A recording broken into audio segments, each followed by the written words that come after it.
Hola a todos, un cordial saludo. Esta es la unidad 6 y le estaremos hablando sobre la percepción del habla. Este grupo está compuesto por Paola García, Esther Abreu, Catherine Rosario y su servidora Alondra Álvarez. La percepción del habla. La percepción del habla es el proceso por el cual los sonidos del lenguaje son escuchados, interpretados y comprendidos. La percepción de los ojos es el proceso mediante el cual los humanos son capaces de interpretar y entender los sonidos utilizados en el lenguaje. Se trata de cómo reconocemos los sonidos del habla y cómo usamos esta información para entender el lenguaje hablado. Implica un análisis de forma de onda acústicas continuas a las unidades fonológicas discretas utilizadas para almacenar palabras en el léxico mental. Síntesis del habla. La síntesis del habla es la producción artificial del habla. El sistema computarizado que es usado con este propósito es llamado computadora del habla o sintetizador de voz y puede ser implementado en productos de software y hardware. El sistema sintetizado puede ser creado a través de la concatenación de fragmentos del habla grabados que son almacenados en una base de datos. Los sistemas difieren en el tamaño de las unidades del habla almacenadas. Un sistema que almacena fonos y difonos permite un mayor rango de sonidos, pero carece de claridad. La percepción de las vocales. El lenguaje humano puede definirse como una sucesión de movimientos de apertura y cierre de la boca. Las aperturas corresponden a las vocales y los cierres y a las consonantes. En las vocales el sonido se produce sin dificultad con una restricción mucho más suave.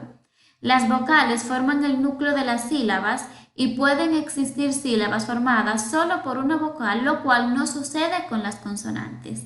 Las vocales más extremas que ocupan las vértices del triángulo vocálico son las más comunes, que son la I, la A y la U, probablemente porque son las más distinguibles entre sí desde el punto de vista perceptivo. De acuerdo con el eje horizontal, las vocales pueden ser anteriores, lengua en posición delantera como la I y la E, centrales como la A y posteriores, lengua de posición trasera como la O la U. Según el eje vertical, la lengua puede estar en una posición alta, media o baja. Además, determina el grado de apertura de la boca, siendo la A la vocal más abierta, la E y la O semiabierta y las vocales I y U cerradas.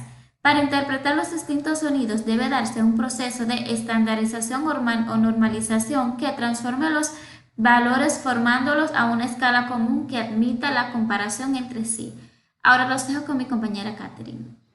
Buenas, mi nombre es Catherine Rosario. Hoy le estaré hablando sobre el papel de los formantes, variabilidad de los formantes y la normalización de las vocales. El primer punto sobre el papel de los formantes, donde un formante es un pico de intensidad en espectro de un sonido. Se trata de concentración de energía o amplitud de ondas que se da en una determinada frecuencia.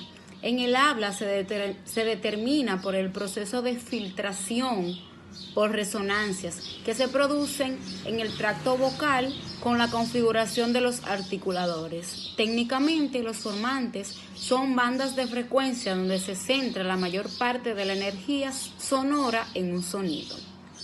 En cuanto a la variabilidad del formante, este nos permite distinguir los sonidos del habla humana sobre las vocales y otros sonidos sonorantes. También sirven para los sistemas de reconocimiento de voz y la transposición de altura del audio digital.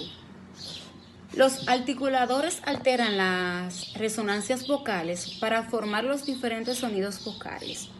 Los picos de espectros vocal se denominan formantes vocales. Téngase en cuenta el destacado papel de la lengua en este proceso.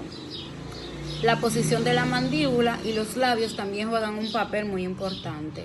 Un ejemplo de este podemos precisar cuando uno va a pronunciar las diferentes vocales, como nuestra mandíbula y nuestra lengua hace unos movimientos musculares diferentes. Ejemplo, A, E, I, O y U. al observarnos vemos cómo la mandíbula se acopla a cada letra para que éste tenga mayor fluidez a la hora de decirlo. En cuanto a la normalización de las vocales, es el tipo de percepción de las vocales que una persona puede recibir. El lenguaje humano puede definirse como una sucesión de movimientos de apertura y cierre de la boca. Las aperturas corresponden a las vocales, lo que le expliqué anteriormente, y los cierres a las consonantes. En las vocales, el sonido se produce sin dificultad, con una restricción mucho más suave. Las vocales forman el núcleo de las sílabas y pueden existir sílabas formadas solo por una vocal, lo cual no sucede en las consonantes. Las vocales más extremas, que ocupan los vértices del triángulo vocálico, son las más comunes, I, A y U, probablemente porque son las más distinguibles entre sí desde el punto de vista perspectivo. De acuerdo con el eje horizontal, las vocales pueden ser anteriores, es decir, una lengua en posición delantera, como la I y la E centrales, como la A posteriores, lengua en posición trasera, como la O y la U. Hasta aquí mi parte.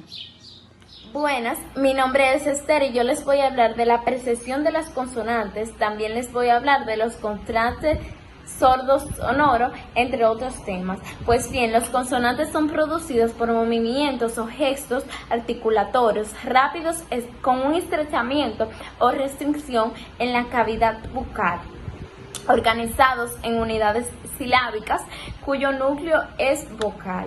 Pues bien, los contrastes sordo-sonoro es una propiedad articulatoria y acústica de los sonidos determinados por la vibración de los pliegues vocales.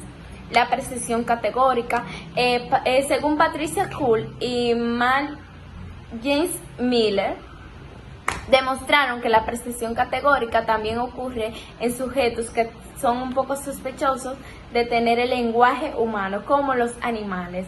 Entre ellos fue mencionado las chichillas.